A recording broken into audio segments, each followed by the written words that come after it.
Mexico treating you so far? You know, New Mexico is a pretty interesting place. You know, I can't say I don't like it. You know, New Mexico is beautiful. You know, I gotta say, your guys' sunsets are insane. And your lightning storms are very intimidating. You know what I mean? Dude, the fucking thunder last night was rocking the house. It was crazy, crazy. It is just loud claps and bangs, you know what I mean? And the shutters shaking. It was amazing. You know, where I'm from, you know, there's not really too many thunderstorms and stuff, so I don't really see those Which is wild often. because you're from the Pacific Northwest and you'd think that, you know, there's so much rain that the thunder just goes with the rain. I think it's something to do with humidity, you know what I mean? And this is not a very humid place, whereas, you know, the Pacific Northwest is pretty humid, right? Yeah. It's usually raining. And, you know, we do get the oddball thunderstorm, but it's pretty It's not rare. the electrical storm like no we had way, last night. no way. I mean, I saw more bolts of lightning last night than I've seen in a very, very long time. Dude, my wife woke me up. She's like, what the fuck is that? And I was like, it's thunder. I'm surprised the dogs weren't tripping out, you know what I mean? Oh, they're not scared of shit. For sure, Oh, dude, for not even sure. fireworks, dude. Chapo actually wants Lieutenant Dan a mortar shell. Yeah. Nice. He went running after it and just kind of dove on it and it blew up in his chest. But he was fine. Yeah, He had for a little sure. bit of burnt fur. Oh, of course. That'll clean up, you know? It'll buff out. Yeah, man, it's been super nice having you in the lab. Super cool to have you down as a guest.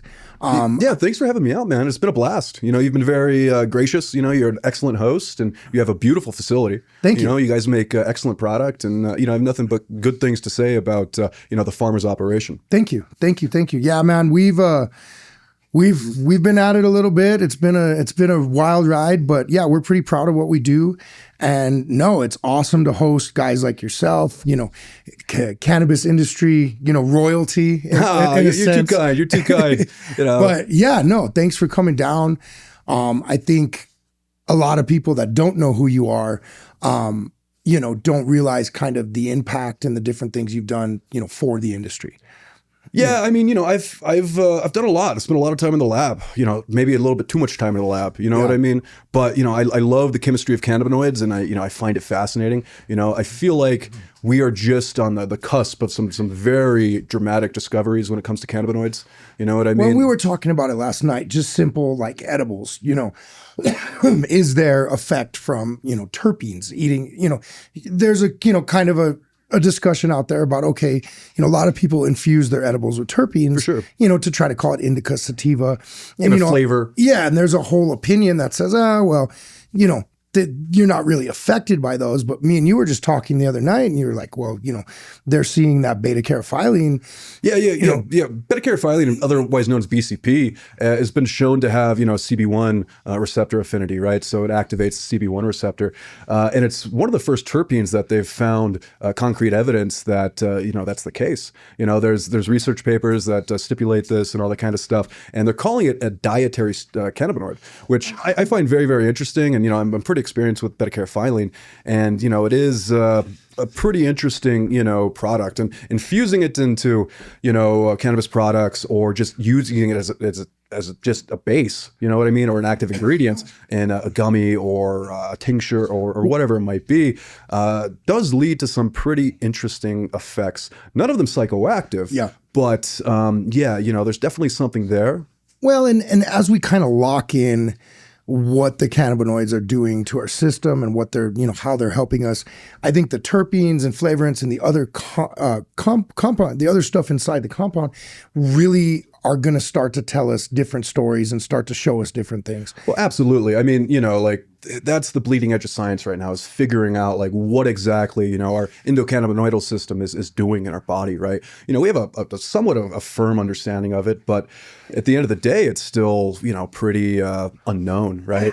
And also when, you know, you're talking about, you know, consuming these, you know, broad spectrum products, you know, you have all sorts of different potential synergistic metabolites that are being formed upon consumption, especially oral consumption. And yeah, you know, it's a brave new world when it comes to that, you know? Well, and as we lock in what these compounds are actually doing for us, and as we kind of get more research, I think we can actually prescribe and help standardize a lot of these products to help people for different ailments.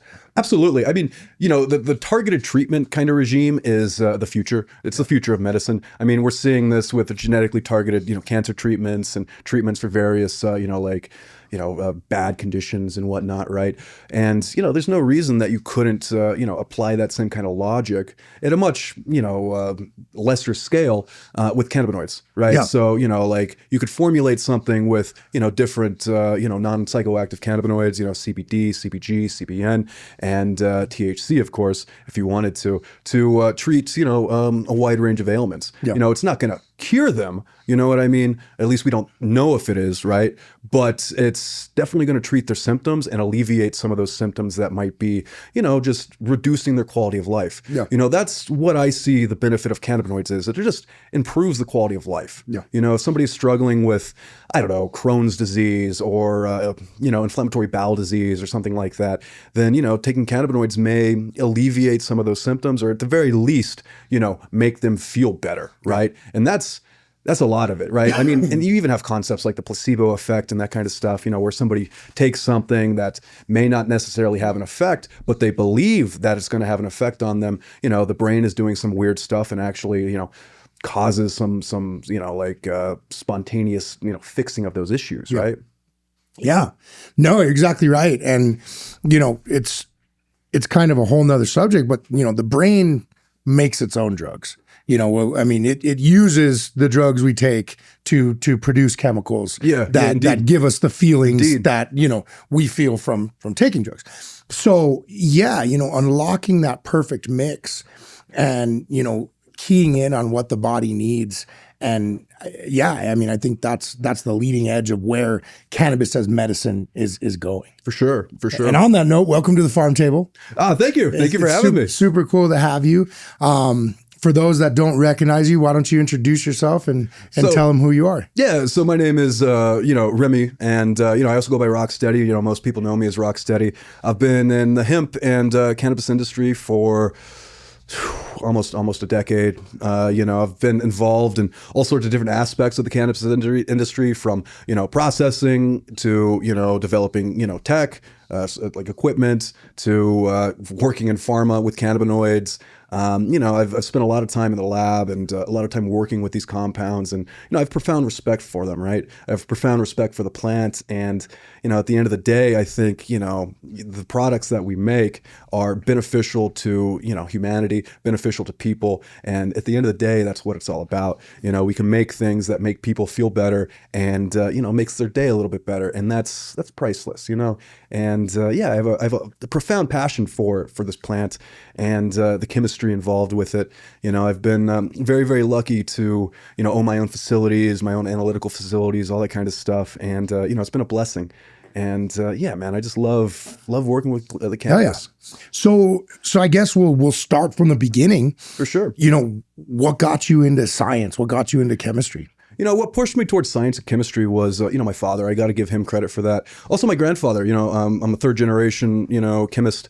I've been involved in, various aspects of chemistry and cannabis processing for pretty much my entire adult life. Wow. You know what I mean? I started working in my father's, water testing lab when I was 17, 18.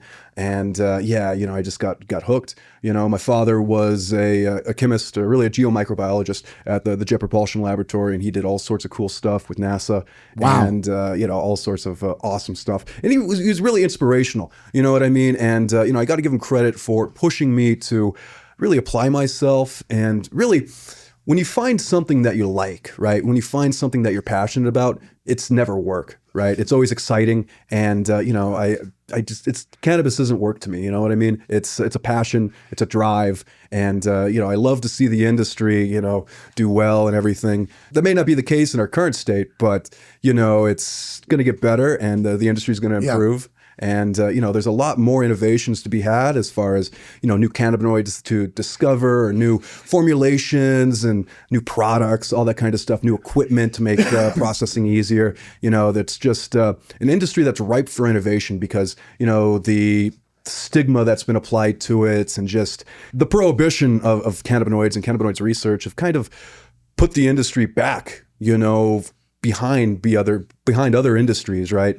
And you know, it's kind of sad because you see, you know, techniques and machines and, you know, equipment from other industries slowly make their way into cannabis as people realize like, oh, that's applicable to, you know, processing cannabinoids, right? And it's been fascinating to watch the industry grow and kind of develop into the beast that it is nowadays, right?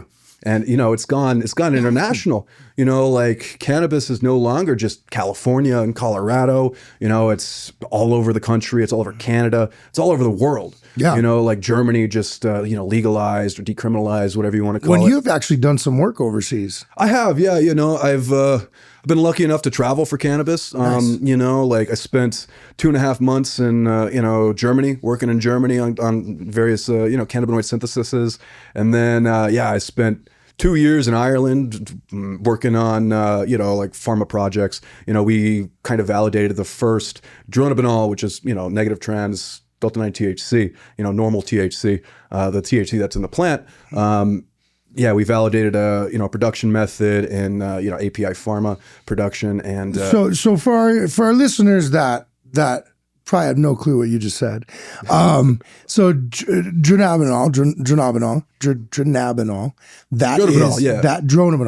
that is pharma grade THC. Yep, pharma-grade Δ9 THC. Wow. You know, it's the same exact molecule that's in the plant. You know, there's no difference. You know, like specifically if you go by the USP, which is the US Pharmacopoeia definition of what dronabinol is, it's the negative trans isomer of, you know, like tetrahydrocannabinol, right?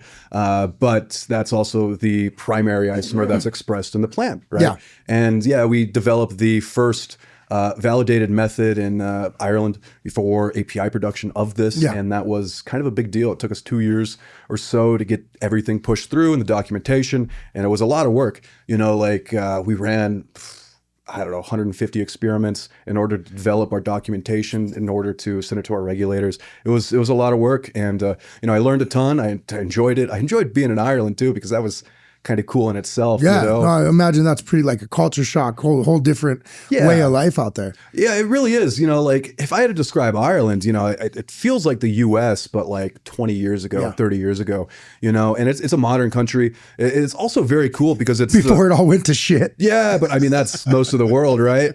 You know, but, you know, Ireland's very cool. And it's the last English speaking country in the EU because, you know, England left, right? So it's kind of become a hotbed for pharmaceutical production, API manufacturing, and all that kind of stuff. And all the major pharma, you know, corporations have. So API is going to be active pharmaceutical ingredient. Yeah, correct. So API is an active pharmaceutical ingredient. It is utilized to formulate, you know, like pharmaceuticals, right? So to put that in a nutshell, you basically got European pharma to get THC approved as an ingredient in pharmaceuticals in Europe.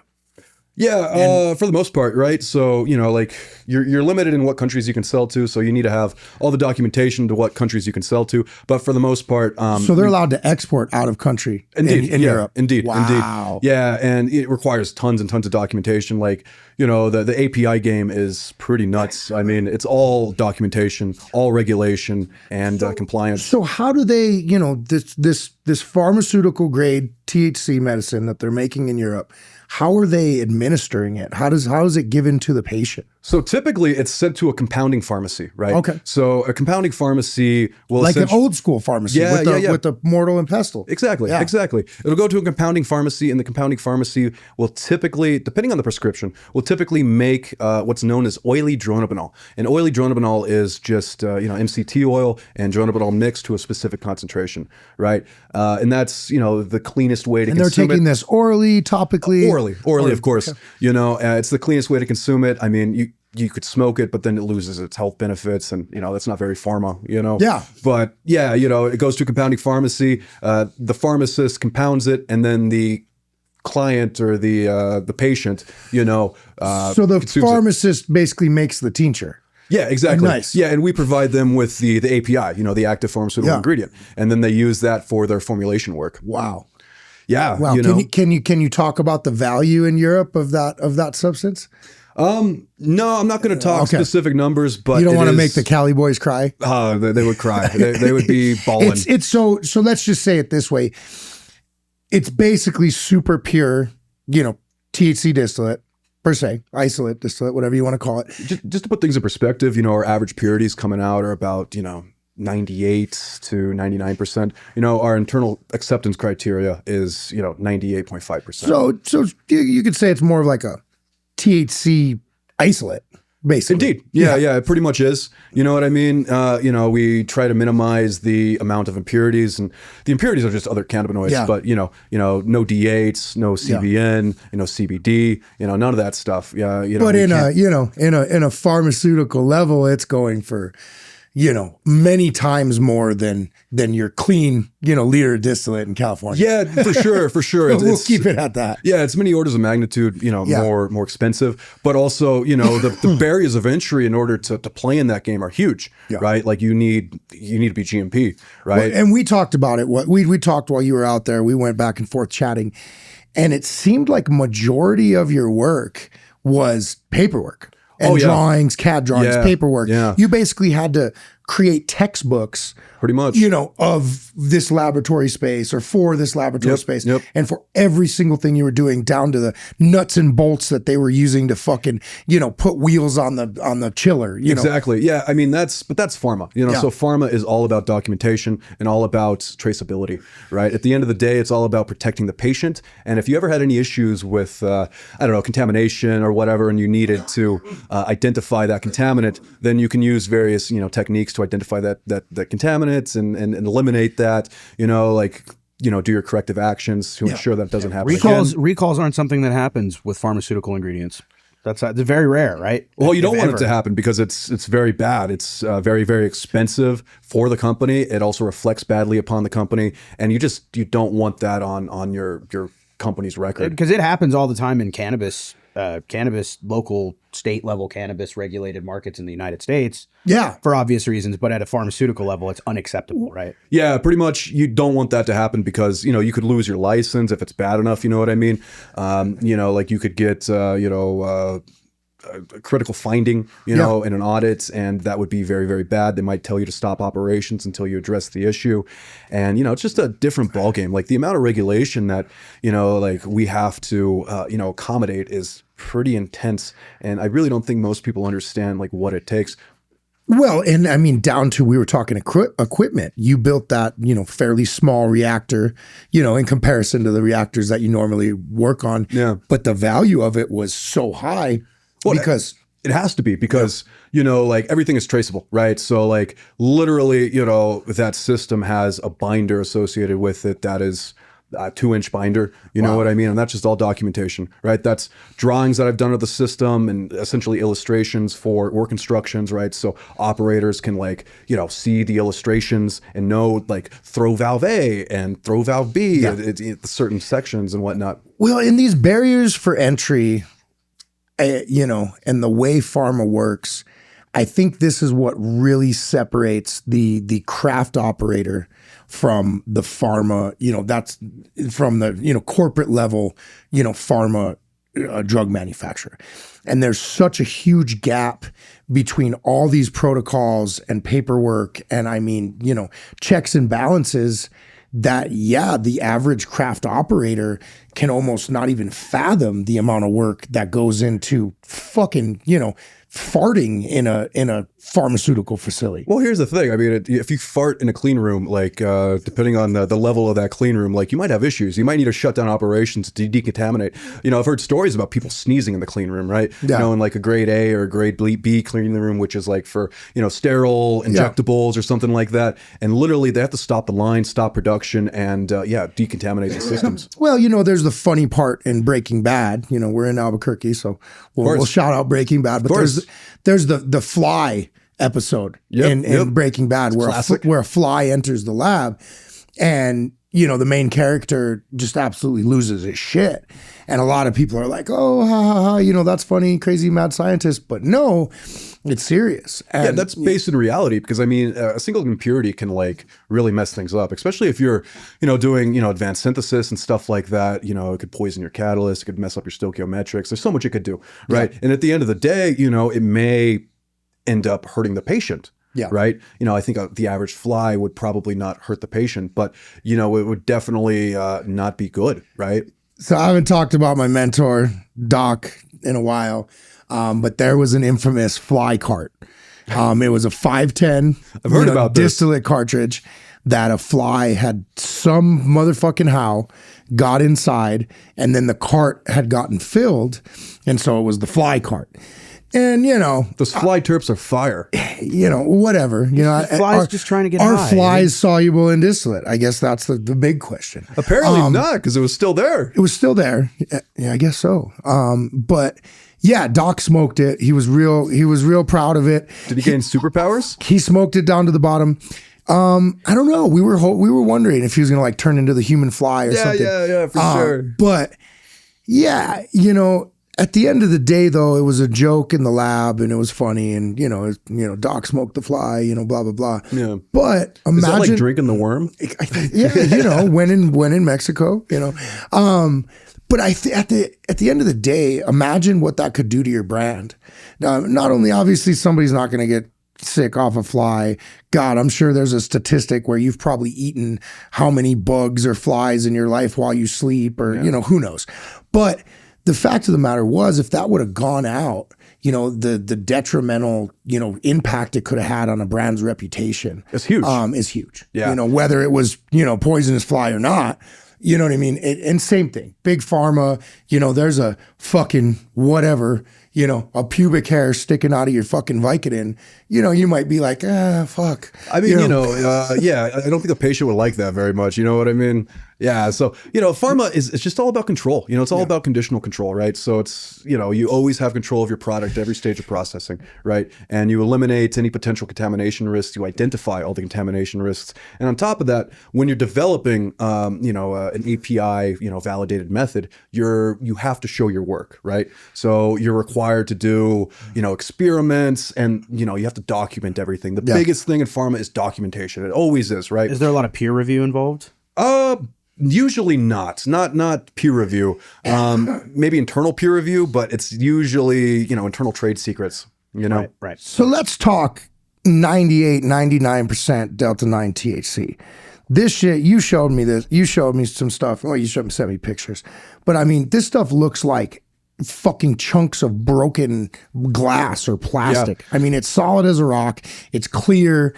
I mean, this wild. It doesn't even take a fingerprint, huh? No, it doesn't. It's Delta-9 THC is, it's an amorphous solid, right? So if it's pure, it doesn't have any terpenes or other impurities, then it should be, essentially a glass.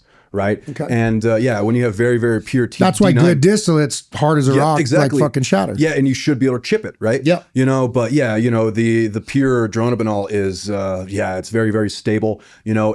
You can hold it in your hand and it doesn't melt, doesn't get tacky. Wow. It still melts and all that kind of stuff. So, I mean, it's still, like a distillate at the end of the day, but it's a very, very, very high grade distillate. And, it's fun to play with. What's it taste like? Fucking hot air? It tastes like nothing. Yeah, You know? basically, yeah. Yeah, you probably taste the butane from the fucking torch. You know what I mean? Oh, don't say that. Yeah.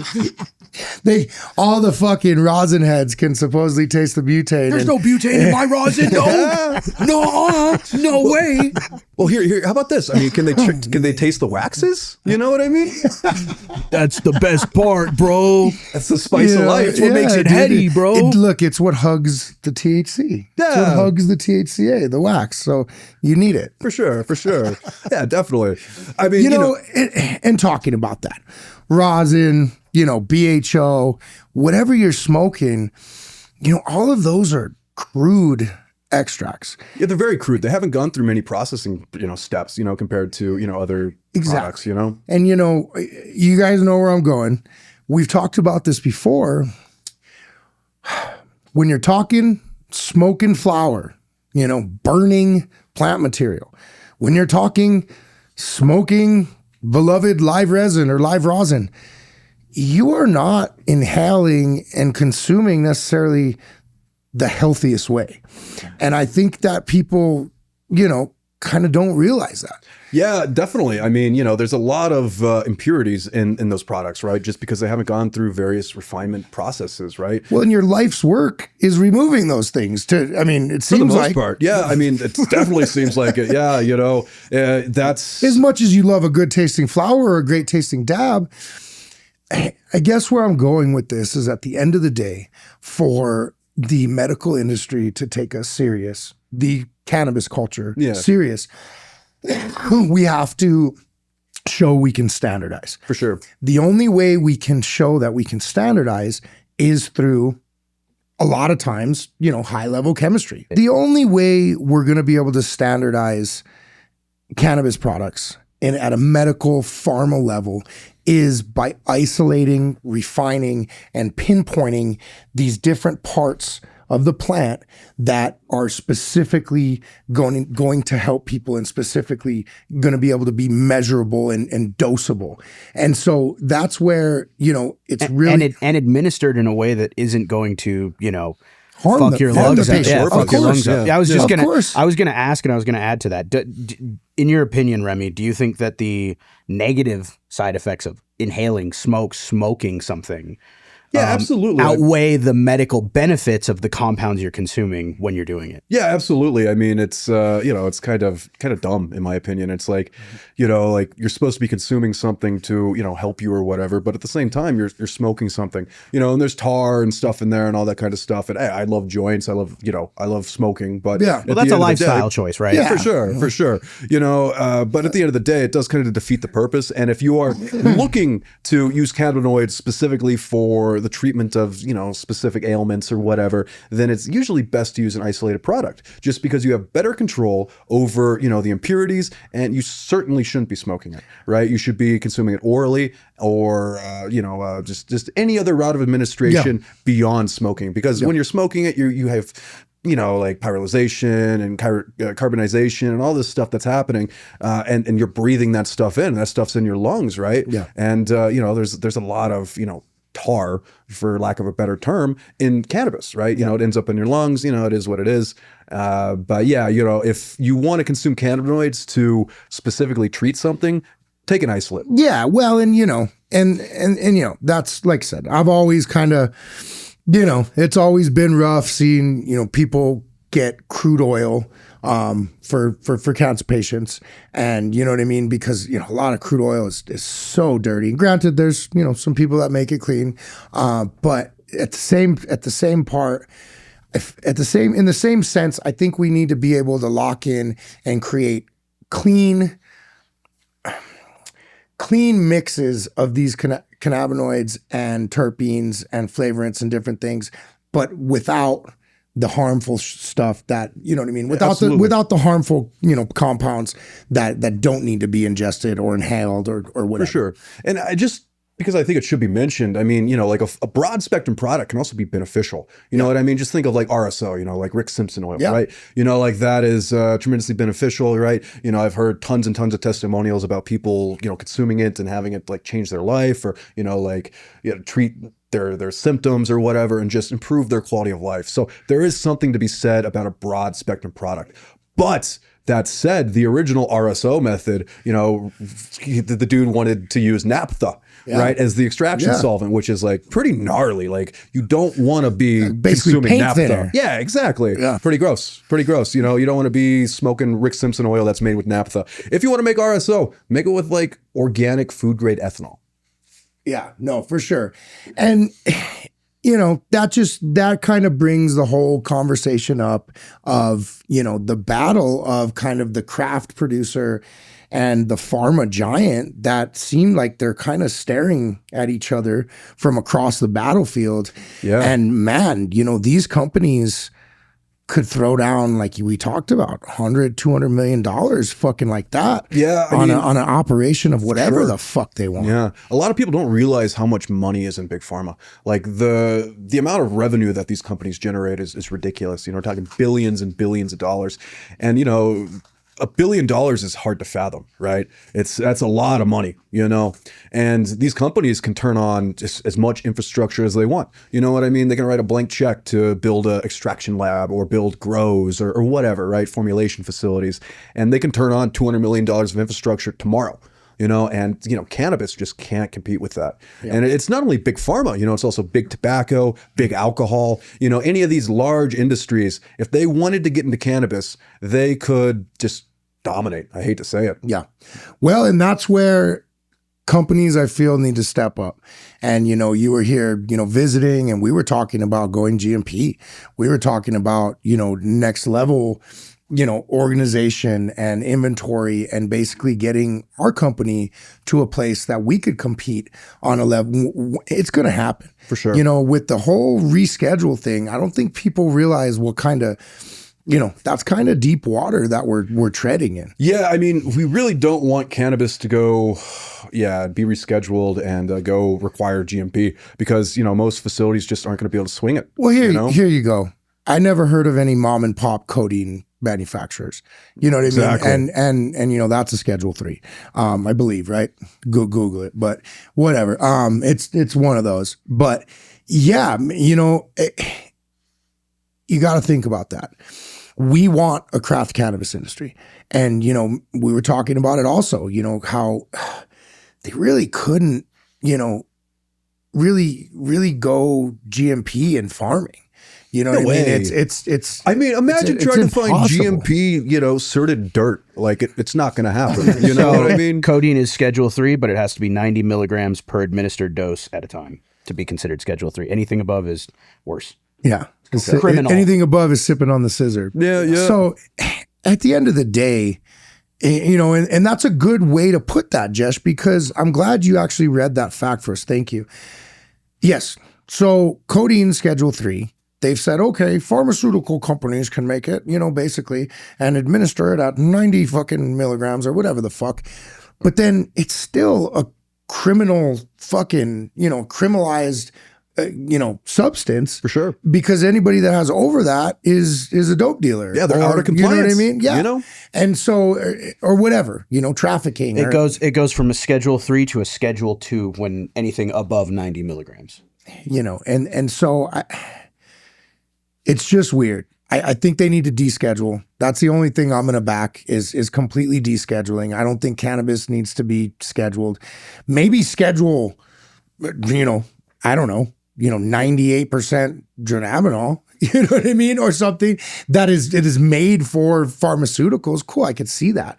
But craft cannabis products, fuck. Yeah, I mean? No, it serves no purpose. I mean, it would really suck. I mean, like all the dispensaries that we love, that we go to, shout out black market, would just vanish, you know what I mean? And all of a sudden the black market would re-rise, right? Well, and that's another thing I think that the nation needs to take fucking, think about is, if they go Schedule 3 and you got to go buy your bag from fucking Walgreens, yeah, you're going to have some fucking yups that do that and they're fine with that. And then you're going to have some people that are just like, oh, fuck it, this is the way it is. Well, then you're just going to have to go back to getting a fucking prescription for it. Well, exactly. But then you're going to have the majority of the people go get it from fucking Tito down the street and it's that has the kush. Yeah, for sure. And then it's going to be expensive, and then your healthcare isn't going to cover it, and it's going to be this whole fucking thing. Yeah, it's going to be a nightmare, and people are just going to be pushed to the black market. You know what I mean? Because that's not going away. If anything, we learn that prohibition just, causes, essentially a counterculture to arise, right? Just look at the prohibition of alcohol, right? If they rescheduled cannabis and banned it or whatever and made it so that people can't get their, their gummies or their joints or blunts or flour or whatever, then they're going to go find it other places, Well, and I'm glad you brought up prohibition, because we're now seeing the effect of hempocalypse come full circle. Yeah. You know what I mean? So we had the Farm Bill. We had everybody and their fucking uncle that had 100 grand, trying to grow hemp. Yeah, for sure. And, you had this incredible crash from where, liters of isolate or kilos of isolate went from, 10,000 down to fucking $300, yep. In a year. I think I once read that it was the fastest dropping single commodity I believe it. in history. Yeah, I believe it. I mean, I was riding the apocalypse. I mean, we had a facility, we were making CBD isolate, we were selling kilos for, $8,000, $7,000, and it was insane. It was literally insane. And the speed at which it dropped was just ridiculous. Like we couldn't keep up. Oh, it was fucked. Oh yeah, it was fucked. And so then fast forward to 2025, and you've got the THCA loophole. Yep. Where did that come from? I mean, shoot. I don't know. It's wild. I mean, it really is, because it's like, it's just normal weed, you know, just I don't think I think at a regulator level, they still don't fucking get it. no, not at all. They still don't understand it. Well, here's the thing, you know, all the regulators are legislating from a position of ignorance. Yeah. You know what I mean? Like most of them probably never smoked weed. Yeah. You know what I mean? And they're just these old, you know, boomers, for lack of a better word, that don't really know what's going on. So for the viewers, let's say somebody doesn't know, explain the difference between THCA hemp product and a THC cannabis product. Not much. Well, the reality is, you know, THCA versus, you know, neutral Delta-9 THC, you know, the only real difference is there's another functional group on the molecule that essentially allows it to, you know, be THCA. It's also non-psychoactive. So that's crystallizes. so we got THC molecule. Yep. And then you have the carboxyl group. Yeah. And that's stuck onto it. Yep.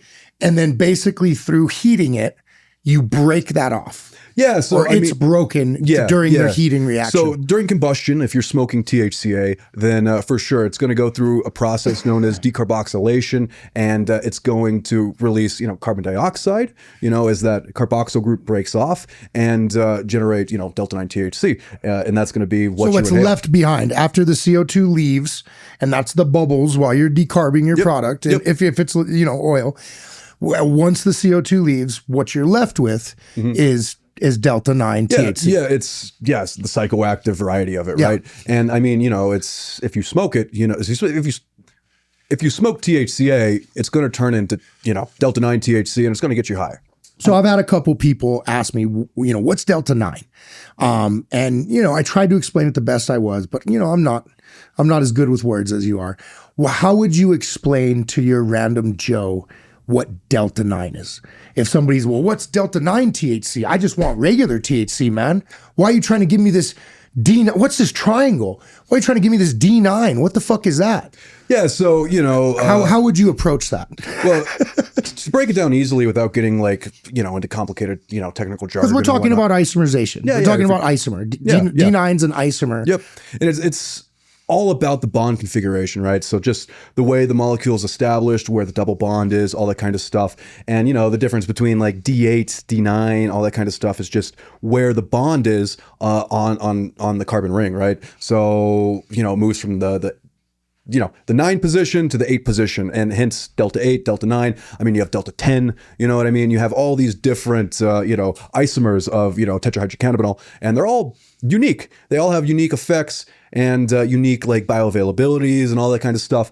And you know, who knows the medicinal benefits and how they lock into our brain and everything, you know, because they've been kind of, you know, suppressed and not studied. Yeah, for sure. I mean, you know, prohibition has definitely kind of hampered research activities, and it's kind of a shame too, because I mean, I've always been a firm believer that, you know, cannabis is one of those magical plants out there, and I don't mean actually magical. It doesn't, you know, wave a wand or, you know, say spells or whatever, right? But I mean, I saw a wizard once. Oh, yeah, for sure. He was at MJ BizCon, right? Yeah, I think so. Sure. Yeah, totally. But maybe that wasn't the weed. I think I had something else, my friend, you know? But yeah, you know, cannabis is a magic plant, you know, it's... it can treat a wide range of ailments, and you know, at the end of the day, you know, it makes people happy, right? It improves the quality of life. So and I think that's important. So back to the original question on Delta-9.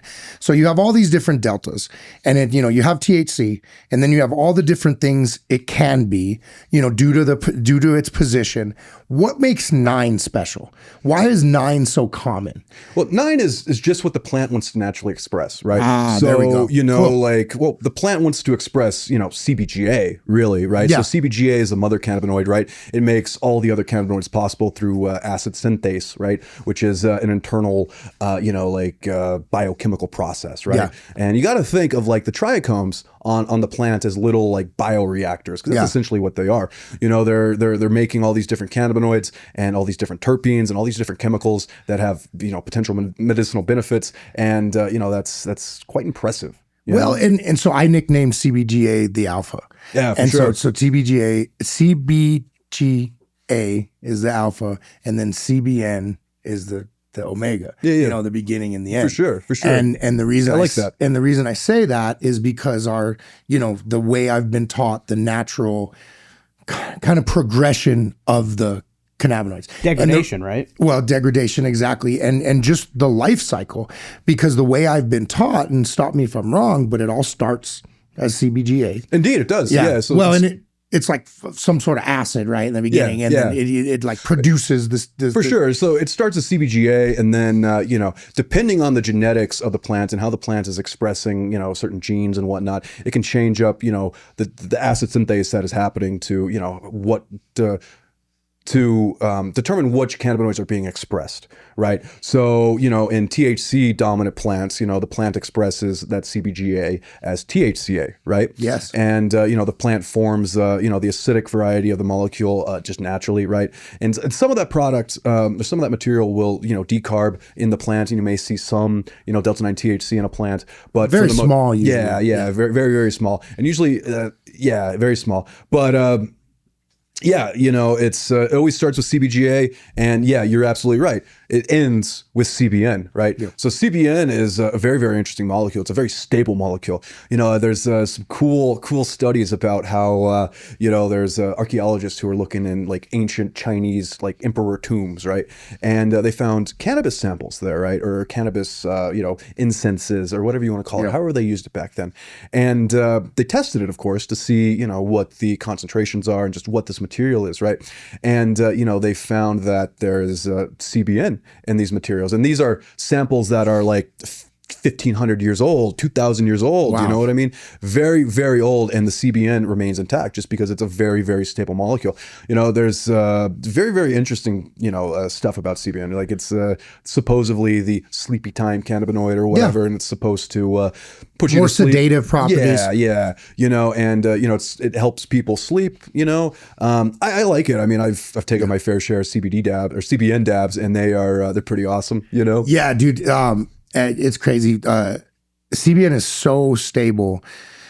I think Jess, I don't know if Jess was there or not, but we once were making some CBN, and it was coiling inside the collection flask. For sure. Yeah, making like a loop. And so we started spinning it and twisting it. And it was twisting like a piece of metal until the vacuum popped it and it like exploded inside. I mean, a little tiny explosion of like a little shatter, ring or a little shatter strand of CBN. Super cool. I got pictures of it. I'll have to show you. But super stable substance. Yeah, I mean, much like THC, it's also it's a crystal normally. Like you can crystallize and all that kind of stuff. But it acts like a glass, right? If you melt it and stuff, like you can, it becomes very solid, very hard. You know what I mean? Very, very glass-like. But CBN is crystallizable. You can form crystals with it. Usually, people precipitate it as a powder, just because like growing faceted crystals with CBN is problematic. Yeah. You know what I mean? But it precipitates very, very readily, right? And that's always nice, right? But it's a very interesting compound to process. And, it's just to process it. I mean, it's just a simple oxidation of D9 THC or D8 THC, And it's a great product. I love CBN. Well, so that's cool. So that brings us back to kind of, the whole thing about synthesis and, isomers and like all these things that I think have just confused the fuck out of the average cannabis consumer. And there's some extractors and processors that kind of understand it conceptually, but even then, I think so many people are in the dark about, the true, anatomy and structure and like, the way the plant is and the way these cannabinoids form and the way that, from CBGA through CBD, through you name it, CBC, all these different things, all the THCs to, THCV and THCP and all these different routes are all the same, in a sense, the same animal that has just been tweaked or taken different routes, a lot of times naturally, sometimes not naturally, but they're all related. Absolutely. And to demonize one is to demonize them all. And to prohibit one is to prohibit them all. And I think what the Farm Bill has shown us as a country is that we have a pretty harmless substance here. You know what I mean? I mean, we've unleashed it on America. Absolutely. Fucking through the Farm Bill. Absolutely. I mean, absolutely unleashed it. There is THCA products in fucking different cannabinoid products. And for people to understand this well, I think to put it simply, THCA is what the plant produces. Delta-9 is what happens when you smoke it and heat it up. Correct. Yep. And that is literally the only and a difference. slight percentage on the plant due to degradation, blah, Yep. blah, blah, Yeah, blah, blah. yeah. But if you can manage your grow well, pull your plants early before that degradation happens, then Yeah, it guess should what? be all THCA. It's THCA, and now it's not the Schedule 1 drug. So there's no fucking difference. Cannabis is cannabis.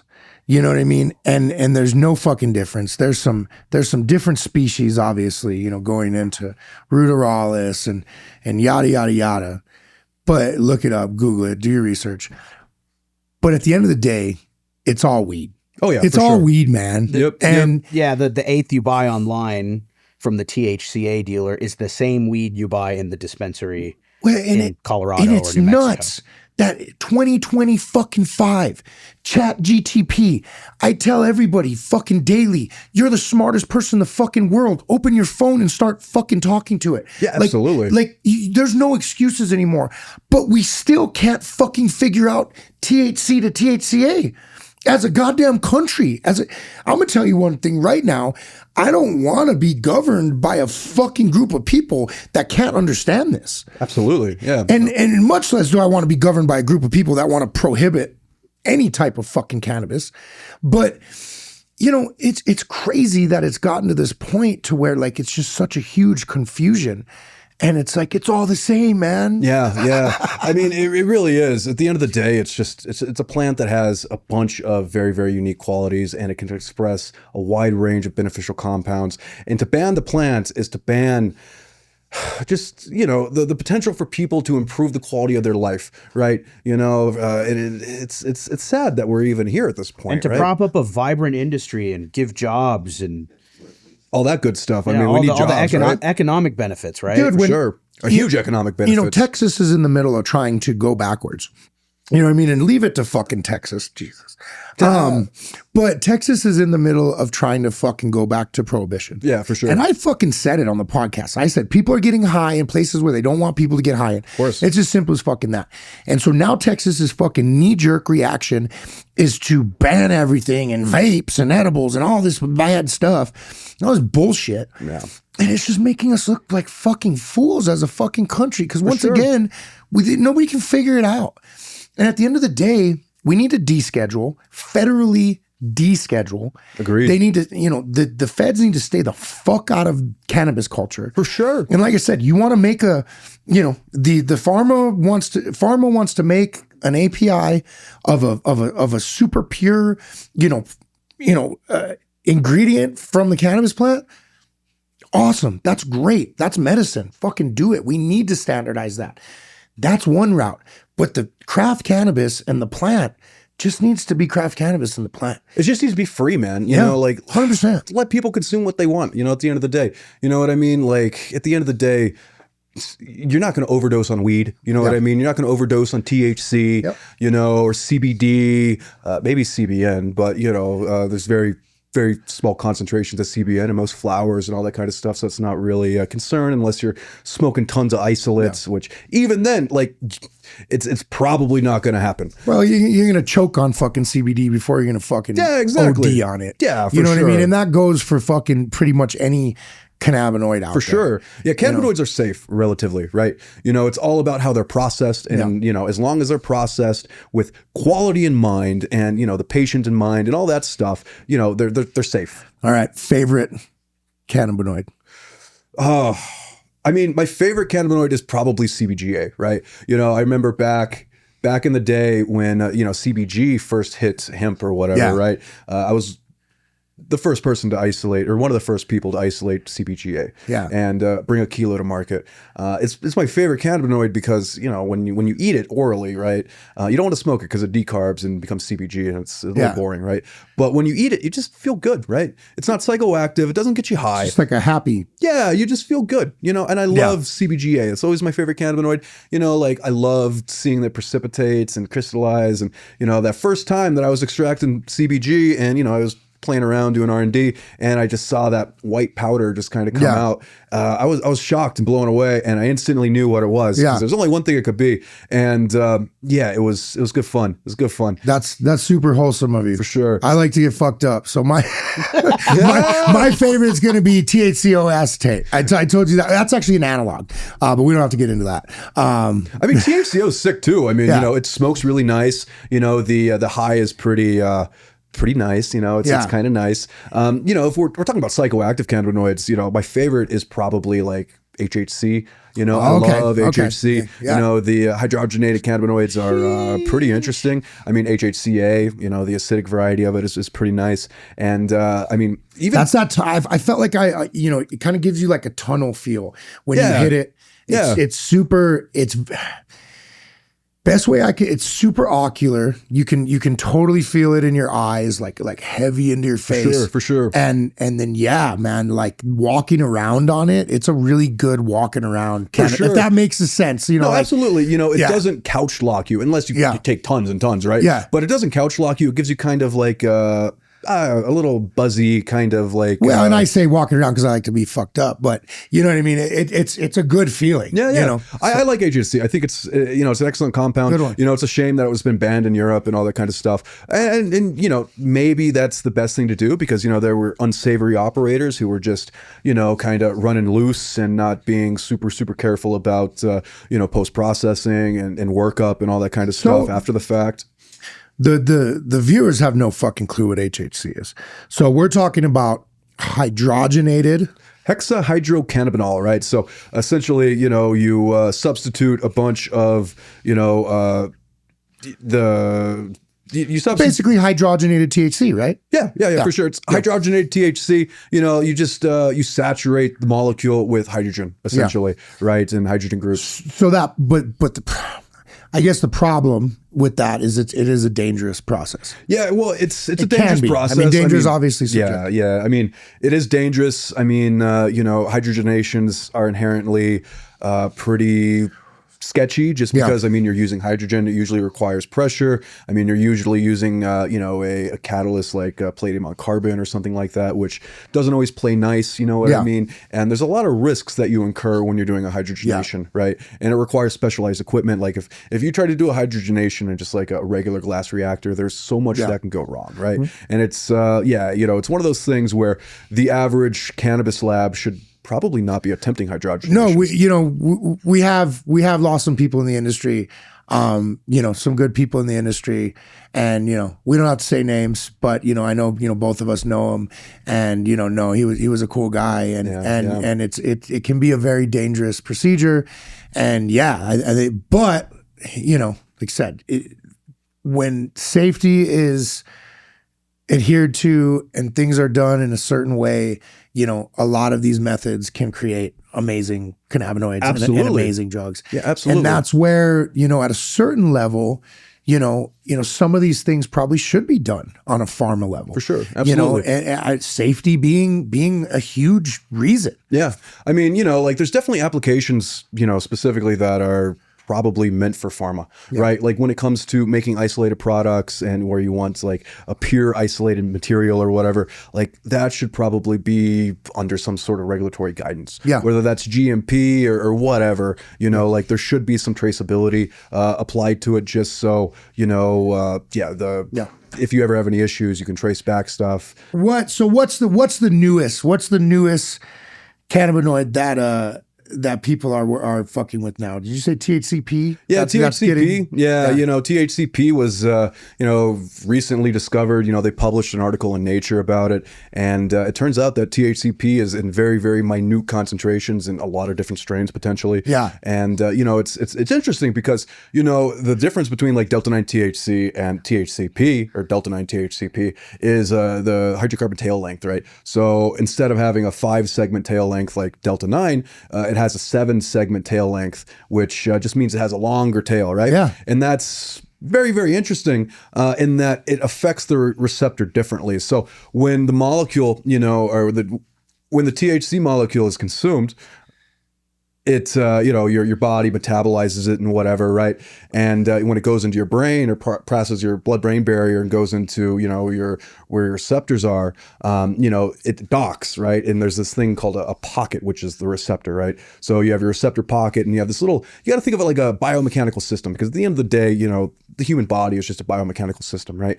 And you have this little armature that comes out, grabs the molecule, pulls it in, right, into the pocket, and there's a little switch in the very bottom of the pocket, and that tail engages that switch, and depending on how much that switch is depressed, it opens up a protein gate, right, or a protein channel, and that releases your androgynous chemicals that get you high or whatever, right? Well, THCP, being that it has a longer tail length, it engages that switch more, and it opens up that gate more, and gets you way, way higher. It's well, in the times people are saying that it keeps you higher longer. Sure. Yeah, it's very long acting. It's almost uncomfortably long acting. I've consumed pure THCP, and I was couch locked for 36 hours. Like Jesus, it's pretty bad. Yeah, that's what I need. I take fucking 47 dabs a day. Yeah, could you imagine if I only needed one ish? If I could just need one, just lock in the morning, fucking one, bam.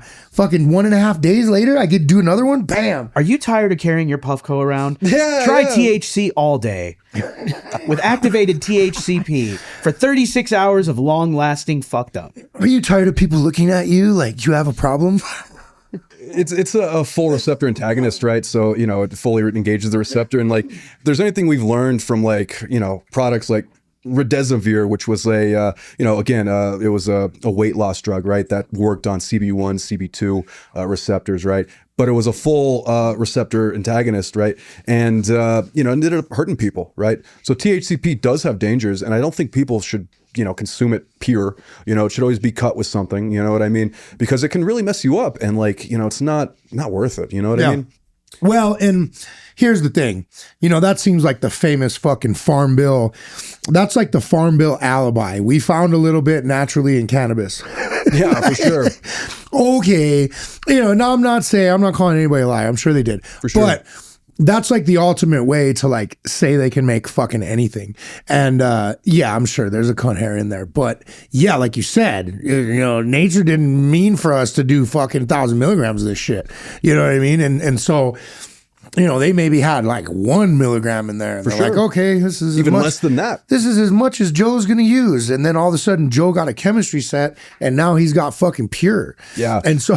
Yeah. Well, also another reason that the THCP is particularly bad is because it's from a total synthesis, right? So, it's not cannabis or cannabinoid based, right? It's a total synthesis from non-cannabinoid feedstocks, and there's a lot of room for error, right? And you're gonna start blowing people's mind right now, Remy.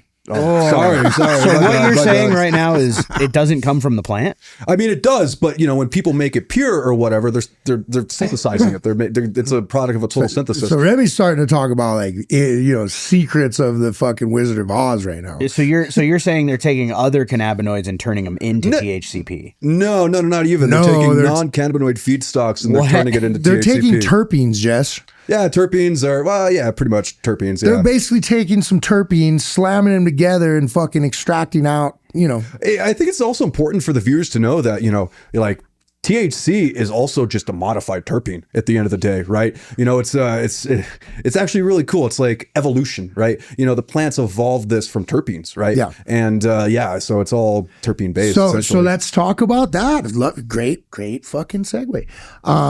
So cannabinoids are from terpenes? From an evolutionary perspective, yeah, potentially. That's what the common thought is. And, as, the plants evolved or whatever, right? They developed terpenes, of course, right? And they developed terpenes for a multitude of reasons, but it's mainly to eliminate predation, right? So a plant, if it didn't have terpenes that have antimicrobial properties or they resist predation, right? They didn't have these terpenes to help them resist predation. Then they would just get preyed upon all the time and just get eaten up by bugs and bacteria and all this kind of stuff. So plants had to devise a natural defense strategy, right? And so the resin was like part of their arsenal. Like they basically evolved into, okay, fuck, the stinky smell isn't working anymore. Release the fucking goo on these motherfuckers. Yeah, for sure. Okay. But yeah, that's the common thought. And, like that's pretty cool. There's some research to kind of stipulate that, or substantiate that. But so back to, terpene feedstock.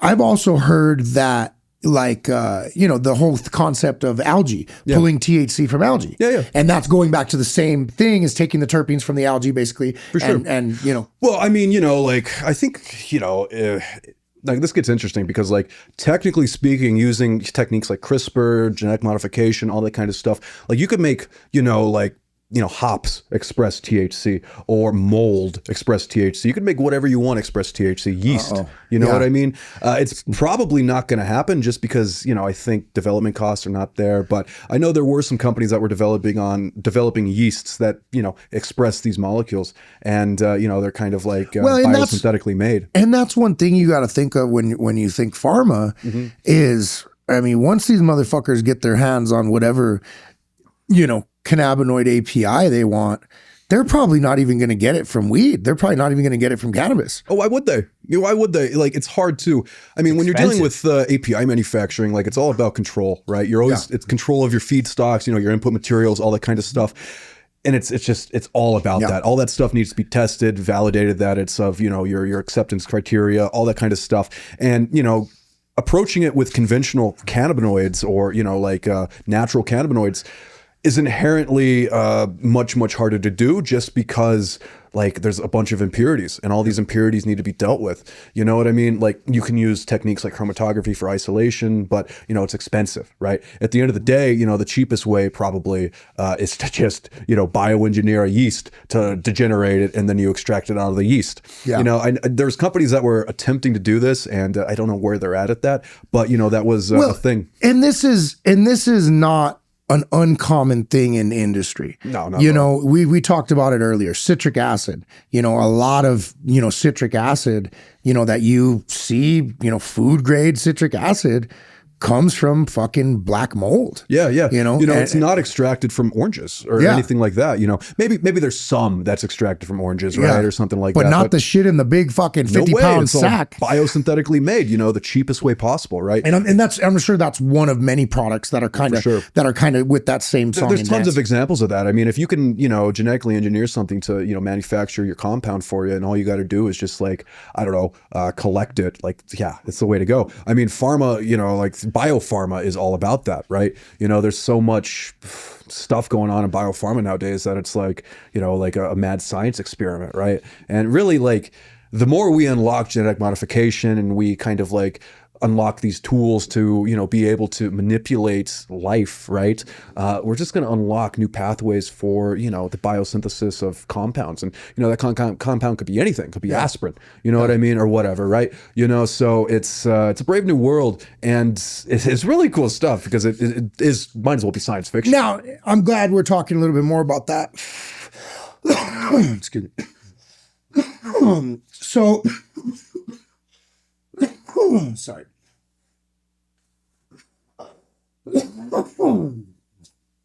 So I'm glad we're talking a little bit more about that. We've talked about nothing but cannabis, but you actually don't just mess with cannabis. You have a really cool YouTube series where you do all kinds of extractions and different stuff. Yeah? Yeah. So, I love botanical extractions, right? I love plants. I think plants are really cool. So, I started a series called Extract All the Things. And, the whole goal of Extract All the Things was to essentially, inspire people to go extract, right? And explore different plants, right? But, my biggest thing is, like, I show techniques, right? And, it's all about teaching, the viewer, how to extract, right? And it's not only for, pharma people or cannabis people, right? It's like essential oils, like lavender. Exactly. And, like, I try to, make things approachable, right?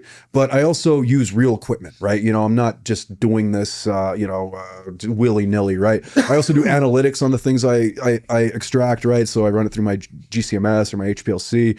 And yeah, I try to I'm really trying to, teach people. What are some of the compounds or plants that you've extracted on there? I've only done 10 episodes, right? I've been busy, traveling and working overseas and doing all that kind of stuff. So like, I haven't had the most time to film. I also got injured and, I had to take, a couple months off to heal and whatnot. So I'm just getting back into filming and, but some of the things that I've extracted so far are like Egyptian chamomile and beetroot and chili peppers and lavender. Just like all of what are some of the goals? What are some of the products from those different things that you can make? For example, with the chili peppers, like, I was extracting capsaicin, right? And in that episode, I showed some pretty cool techniques. We did a liquid extraction, where we extracted, into hexane, right? And we had this like pretty pure capsaicin oil that was just ridiculous. What would that be good for? Or used for in the world? The ultimate hot sauce. You know what I mean? Like that stuff is pretty intense. Also, it's a weapon. Oh yeah, for sure. I mean, it's what they make, pepper spray. Yeah, pepper spray out of. Like, nice. Bear spray. A lot of people don't realize that, but yeah, pepper spray is actually made with peppers, right? It's made with capsaicin, right? That's the main active ingredient in it.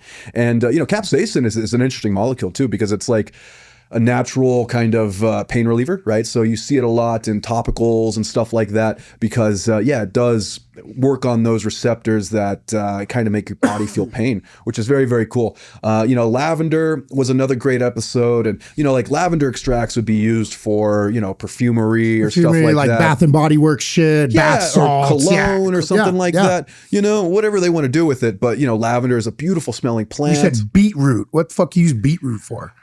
Not many things, you know what I mean? I don't think it's one that's commonly extracted, but Russia's offended. Yeah, I'm sure. But I just wanted to see it because I knew it'd be like cool colors. Bro, that was perfect punchline for fucking Russian aftershave or something. Yeah, you got that beetroot. Yeah, hell yeah. The essence of beet. That was probably the worst smelling extract that I've done. Like the beetroot smelled like dirt. You know what I mean? It smelled like earth. It's like the earthiest. I thought you were going to say it smelled like a Russian. But no, beetroot was a fun one to extract. I've done, Egyptian chamomile, which is probably my favorite smell I've extracted yet. And that's going to be like the chamomile, like to make you go to sleep, kind of relaxed. Yeah, chamomile tea type of thing. It's used heavily in perfumery again. And it's chamomile, right? Chamomile is just a beautiful smelling plant. And like the Egyptian chamomile particularly has...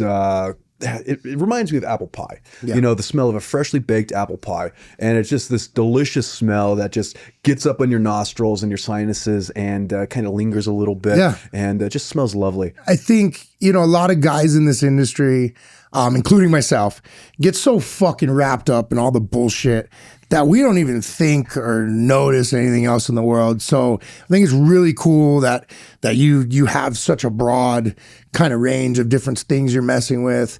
I know we've talked about it. You got some crazy hobbies too, or I mean, they're pretty advanced. I don't even know if I'd call them hobbies, but passions, from designing and building stuff, 3D printing stuff, to the fish tanks and stuff we talked about.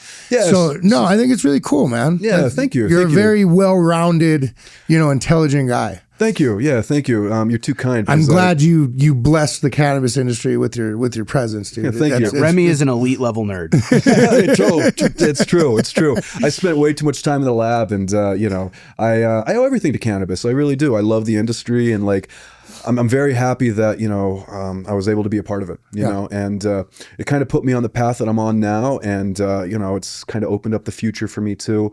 It's allowed me to travel the world and see, places that, most people would never see, like, man, the first time I walked into a clean room, like, especially being just fresh out of cannabis, you know what I mean? Like, I didn't know what the fuck I was doing. I thought I was in fucking Mars, you know what I mean? Yeah. But, I picked it up really quick and, I understand these things to a degree, so it wasn't that big of a learning curve. But yeah, man, it's been wild. It's been a wild ride, and I'm glad cannabis kind of like took me along for it. So when you decided to, you were going to go into cannabis, what did your family, what did your dad say? Was he for it? Was he against it? Did he take you serious? Well, here's the thing. So because you're already doing some lab stuff before that, yeah. Well, technically, my father kind of got me into cannabis. My father isn't directly in the industry, but he's been, on the outside of it or whatever, right?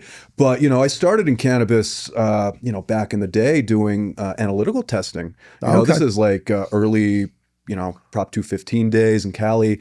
And yeah, man, we started testing cannabis because, we had another business. So we had a water testing lab, right? And it was all about doing consumer water testing.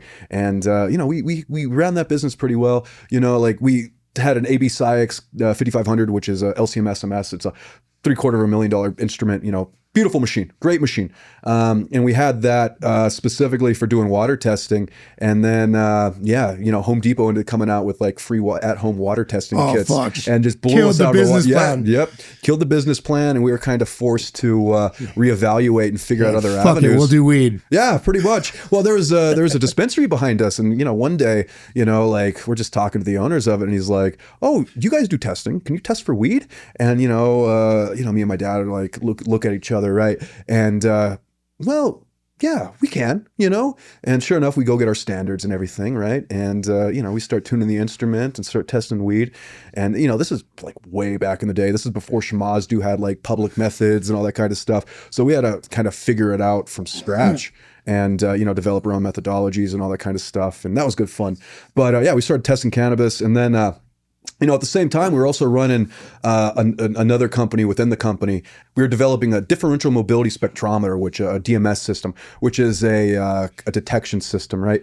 And we were developing this system specifically for the detection of like explosives and stuff like that. Like we were targeting like the military industrial complex and military contracts with it. But cannabis was up and coming, and it was like, we could tune this instrument to, detect cannabinoids, right? And it's small enough to where, the average, lab or whatever could, put this in their facility, or, somebody, a grower, could, keep this at home and, be able to test their crop, right? To know when it's optimal to pull or whatever, right? And so we kind of completely switched up our game and, started tuning the DMS system towards, cannabinoids.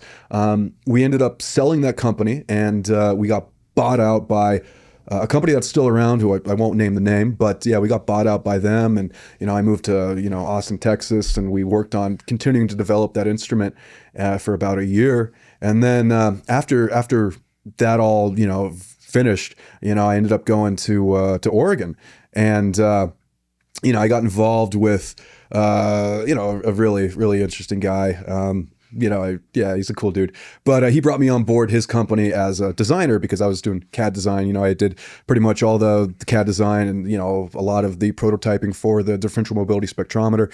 And he brought me on board as a product designer, and we started developing a ultrasonic hash machine, which was nice. Like way ahead of its time. And, it ended up like being some bullshit, and, there's some drama and nonsense that happened. Of course. But that was like, my first time processing cannabis, and this is, I don't know, 10 years ago, 11 years ago, something like that. A long time ago now. It feels like a past life.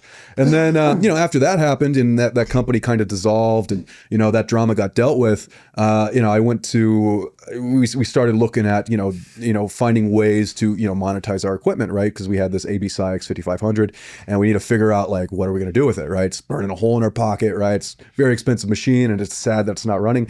So, we started trying to develop, get funding for, an analytical facility in Oregon, right? And, we started, building the company and all that stuff, doing all the reg work.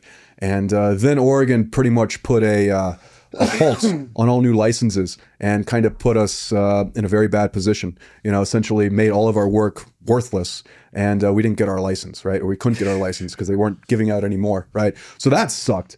And, at the same time, like, CBD was popping off, right? So it's like, oh, well, let's just start a hemp lab, right? And we started a hemp lab, and that did really, really well at the beginning, right? Like we did really, really well. And had a good time, had a lot of fun. Spent a lot of time like figuring stuff out because like this was like, early days. And it's not like you can, at that time, you could go on YouTube and figure out how to like isolate CBD or crystallize CBD, right? So it was all just R&D and just kind of like, basic chemistry knowledge and whatnot. And we were able to make good products and all that kind of stuff. And then, I got to give a shout out to Future 4200 and the Good Life Gang. I found, future4200.com, and, I started posting on there and all that good stuff. Great forum. If you're ever interested in cannabis or cannabis processing, anything like that, check it out. Future 4200 is a pretty great place. But, I found that place, and, it really leveled up my game. It also inspired me, right? I felt like I was a part of a community, right? Because I was kind of isolated before then. Like, yeah, we had people that we sold to, and all that kind of stuff. But it wasn't until I went on to the forum where I really started to integrate into the culture and like meet people and all that kind of stuff. And I attribute a lot of the knowledge that I have to Future 4200, right? There's a lot of good posts on there, and it's kind of like the best place for cannabis knowledge, Yeah, no, and I mean, man, it's grown so much. I was one of the original members of the Good Life gang, and good friends with Dustin, and man, I feel the same way. I've met so many people through the gang, and former guest on the show. Yeah, former guest. I've met so many people through the gang and the forum. I mean, just Instagram in general, too, man. What a wild, who would have thought like this fucking, show a picture of my fucking patty melt, app would bring together a bunch of like, great-minded, cannabis guys and stuff and girls and whatever. But yeah, no, it's pretty wild, and a bunch of idiots too. But of course. But it's pretty wild to think that Instagram actually, and the funniest thing is they fucking hate us on Instagram. Absolutely. So, thanks, Meta. But yeah, who would have thought that we all would have met there, or we all would have congregated there? But no, I think it's really cool. And yeah, I attribute a lot of my success to the network I've built from the group and from the forum, for sure. Yeah, I mean, I think in this modern day and age, it doesn't matter what industry you're in. I think social media is super important, right? Because it's networking, right? And Instagram is, it's not only about like flexing your toys. It's about, networking and developing relationships with people. It's about putting the real you out there. And I think that, so many people, yeah, okay, cool. I can flex a car. I can flex a stack of money. I can flex some, whatever. But if you can't flex a real fucking personality, if you're not a decent fucking person and you can't show that simply, can't provide value. You know what I mean? You're only as deep as whatever that, the paint job on the fucking, Ferrari or whatever. For sure. And so I think when people can actually, relate to someone, or see someone in a kind of down to earth way through social media, I think that really helps a lot of these brands and hurts a lot of these brands, because they realize too that, oh man, I don't like that person. I don't want to buy from that person. So it's a double-edged sword. But no, I think social media is incredibly important for yourself, your brand, your business, especially if you're doing it right and you're, I guess not a piece of shit and you have something to offer. No, you should be, welcomed with open arms by at least the legit people. Yeah. I mean, it brings together, different communities, right? Yeah. It allows communities to form, and just easy communication and the spreading of ideas and all that kind of stuff. Like, it's also pretty inspirational too. I mean, like, I see people on social media or whatever, and it gives me ideas or whatever. And, I always love that, right? Yeah. Yeah. And plus, Jesh makes all these badass cool videos and shit. If it wasn't for fucking social media, we wouldn't even have anywhere to fucking put them. Yeah, damn straight. Damn straight. The VHS at home would be ran way too much. God, bro, it's so sad. And as a, Jesh, me and Jesh, and I say that to kind of, break Jesh's balls, but we got in an argument once past, me and Jesh have had a great relationship, but we got in an argument. He's like, man, I don't want to make all this, but my work, I don't just want it to be on fucking social media. And I'm like, where the fuck do you want me to put it, Jesh? Like, we're a cannabis company. Like, we can't. I wish I could put it on fucking NBC for the fucking Super Bowl or whatever, but I can't. Yeah, like, they literally won't let me. I wish I could run it on ads on fucking Amazon and all these places, and we can't. No, we have places like Instagram, YouTube, shout out YouTube, where we can put long form content. And that's where, Jess was like, hey man, we need to pump a YouTube channel. For sure. Like, we need a place to we need a podcast. A classy place, a podcast, a classy place to put our content. That's not some 90-second fucking clip to fucking some twerking fucking song. And you know what I mean? Some porno fucking pour out of a jar.